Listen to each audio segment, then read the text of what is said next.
네, 안녕하세요. 자, 오늘은 혈에 대해서 하겠습니다. 자, 정기신혈에서 마지막 혈에 대한 내용입니다. 자, 우선 혈의 개념을 보겠습니다.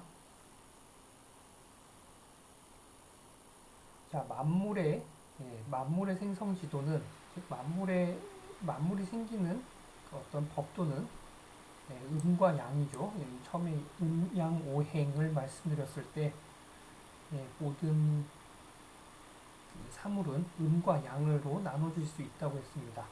음과 양인 이 인체에도 역시 음양이 있습니다. 인체에도. 자, 그래서 인체에서, 그 인간에서, 인체 내에서의 음양은 기와 혈입니다. 기는 무형의 물질로서 사실 정의하기가 어렵죠. 그러니까 이거는 형체가 없는 거예요.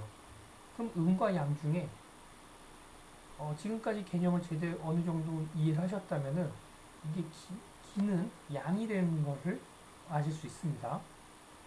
그럼 이제 혈은 우리가 쉽게 생각할 수 있는 혈액을 생각하시면은 이건 물질로 돼 있죠. 그러면 이건 음으로 볼 수 있겠죠. 음양 중에.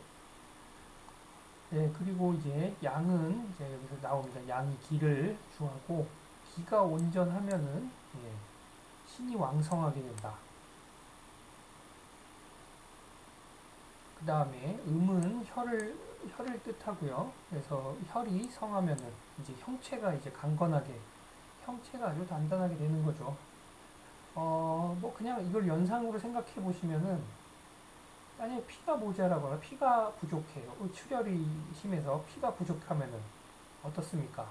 몸에 힘이 하나도 없고, 어, 그렇죠. 몸에 힘이 없다는 것 자체가 건강하지 않다는 뜻이에요. 즉 어떤 혈로 인해서 형체를 단단하게 한다. 이런 말을 이제 이런 식으로 이해를 하실 수 있겠죠. 예, 그래서 이제 어, 혈의 이제 생성과 등등에 대해서 이런 게 막 나옵니다. 이거는 지금 말고 나중에 좀 더 뒤에 가서 설명을 더 드리는 게 더 나을 것 같아요. 자, 여기서 보면은 이제 그래도 간단히 보시면 혈은 예, 비위 운하에 의해서 레원한 수곡 정기가 여기서 이제 비위 운하라고 하는 것은 비장과 위장 이렇게 생각을 하셨을 때 운화 기능이다. 뭔가를 갖다가 운송하는 거죠. 이런 경우는 이제 소화작용이라고 보실 수 있어요. 이렇게 이해하시면 되고, 자, 소화작용으로 인해서 생기는 건 뭘까요? 음식물입니다. 음식물이 소화작용과 연관이 관계가 되죠. 그래서 이제 수곡정기가 음식물에서 나올 수 있는 그 영양 물질, 요 정도로 생각하시면 돼요. 영양소. 네, 이게 연기와 폐의 작용을 통하여 이런 게 있습니다. 이제 나중에 뒤에 나와요. 통하여 적세게 액체로 변하고 액체로 변했어요. 이게 혈액이죠. 그리고 심과 기의 그 심장에선 이제 여기서는 심장이라고 생각하시고 추동작용이죠. 심장이 뛰는 작용에 의해서 맥관, 혈관 내를 순행하는 것을 가리킨다. 이게 정말 요약해놨어요. 혈의 생성과 운행에 대해서. 그리고 그 아래에 이제 보면은 이제 여러 원문들이 나옵니다.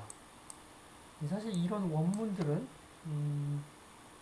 개념이 우선 잡히고 나서 그 다음에 이 원문을 갖다가 보시려고 노력을 하셔야 돼요.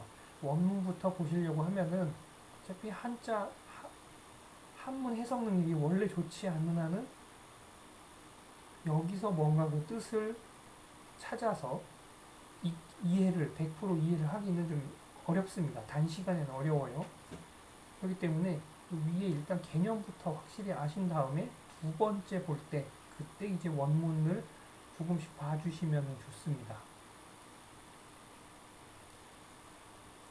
그리고 혈은 자, 어디로 흐르죠? 혈관으로 흐르죠. 그리고 앞에 기를 설명할 때 영기라고 있었고, 영기는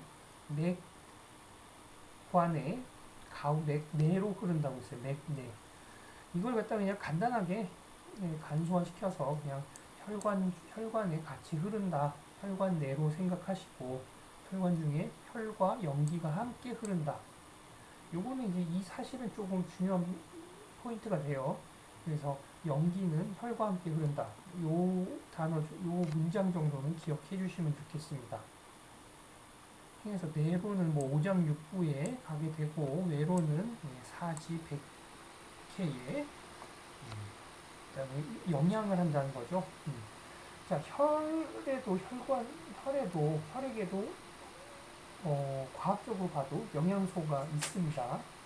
그리고 연기라고 하는 거는, 연기는 이제 온 전신을 영향을 시켜주는 기예요. 그러니까 둘 다 영양작용을 합니다. 그래서 이제 전신으로 그 영향을 받지 않는 곳이 없다. 이런 얘기를 할 수 있습니다.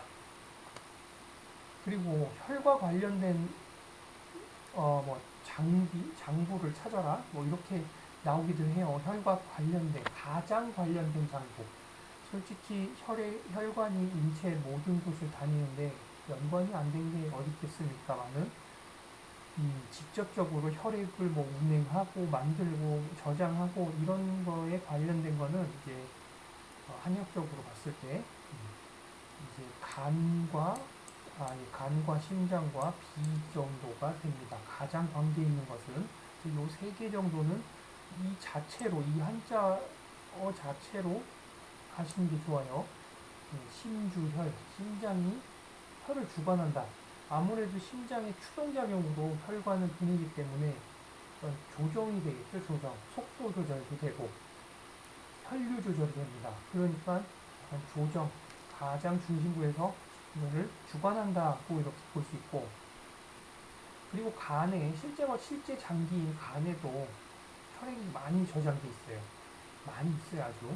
그렇기 때문에 이제 간장혈이라고 합니다. 그래서 사실 이게 진짜 저장한다는 건 아니고, 나중에 간에 가서 설명을 드리겠지만, 어, 이 간이 혈류 조절을 한다고 보시면 돼요. 혈류 조절.